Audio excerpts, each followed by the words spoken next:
کبھی ایسا ہوا ہے کہ قسمت دروازے پر آئی ہو اور تم نے اس کے ساتھ لالچ کا سودا کر لیا ہو؟ ایک غریب ایک سخی اور صرف 150 روپے، لیکن انجام وہ تھا جس نے زندگی کا سچ کھول کر رکھ دیا۔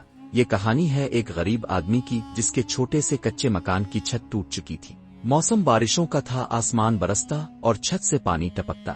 وہ غریب آدمی اس چھت کو کسی طرح سدھارنے کی کوشش کر رہا تھا اور اس پر گھاس پھوس بچھا رہا تھا تاکہ برسات میں کمرے پانی سے بچے رہے۔ اتفاق سے ایک سخی اور امیر شخص ادھر آ نکلا۔ اس غریب آدمی کو یہ سب کرتا ہوا دیکھ کر اس نے کہا، بھلے آدمی، اس گھاس پھوس سے بارش کیا رکے گی؟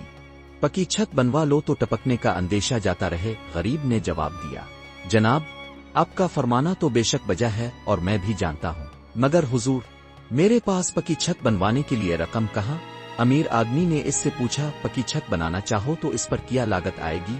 غریب نے جواب دیا، جناب، 150 روپے تو لگ ہی جائیں گے۔ یہ سن کر امیر نے جھٹ اپنی جیب میں ہاتھ ڈالا اور اس غریب کو 150 روپے نکال کر دے دیے، اور یہ کہتا ہوا آگے بڑھ گیا کہ جاؤ اس سے اپنا کام چلاؤ۔ جب امیر کی دی ہوئی رقم اس غریب نے گنی تو اس پر شیطان حاوی ہو گیا اور اسے بہکایا کہ یہ تو بڑا سخی دولت مند تھا، تم نے بے وقوفی کی، اگر 500 کہتے تو اتنے بھی دے جاتا۔ غریب نے سوچا کہ اس نے بڑی غلطی کر دی ہے، مگر اب کیا ہو سکتا تھا؟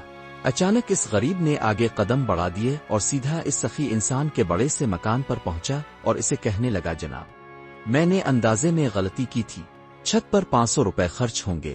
امیر نے یہ سن کر کہا، ارے اچھا بھائی، وہ 150 کہاں ہیں جو میں نے تمہیں دیے تھے؟ غریب آدمی نے فوراً رقم نکال کر اس کے سامنے کر دی۔ امیر آدمی نے وہ رقم اٹھائی اور اپنی جیب میں رکھ کر کہا، جاؤ، میری تو اتنی حیثیت نہیں کہ تم کو 500 دے سکوں، کوئی اور اللہ کا بندہ دے دے گا۔ یہ دیکھ کر غریب بہت گھبرایا، مگر اب کیا ہو سکتا تھا؟ امیر آدمی اس کی طرف دیکھے بغیر اپنے گھر کے اندر چلا گیا۔ وہ غریب یہ کہتا ہوا گھر کو پلٹ آیا کہ امیر کی کوئی خطا نہیں، یہ میرے ہی لالچ کی سزا ہے۔ دوستو، زندگی میں جو کچھ ملے اس پر شکر کرنا سیکھو، کیونکہ جو ہاتھ میں ہو اگر اس سے بھی زیادہ چاہو تو وہ بھی چھن سکتا ہے۔ حرص انسان کو وہاں لے جاتی ہے جہاں سے وہ خالی ہاتھ واپس جاتا ہے، اور قناعت وہ خزانہ ہے جو دل کو ہمیشہ مطمئن رکھتا ہے۔ اگر آپ کو ہماری ویڈیوز پسند آئیں تو انہیں لائک کریں، ہمارے چینل کو سبسکرائب کریں اور نیچے کمنٹس میں اپنی رائے سے ضرور آگاہ کریں۔ ہمیں بتائیں کہ آپ کو یہ ویڈیو کیسی لگی اور اپنی قیمتی تجاویز بھی کمنٹس میں شیئر کریں۔ آپ کی رائے ہمارے لیے بہت اہمیت رکھتی ہے۔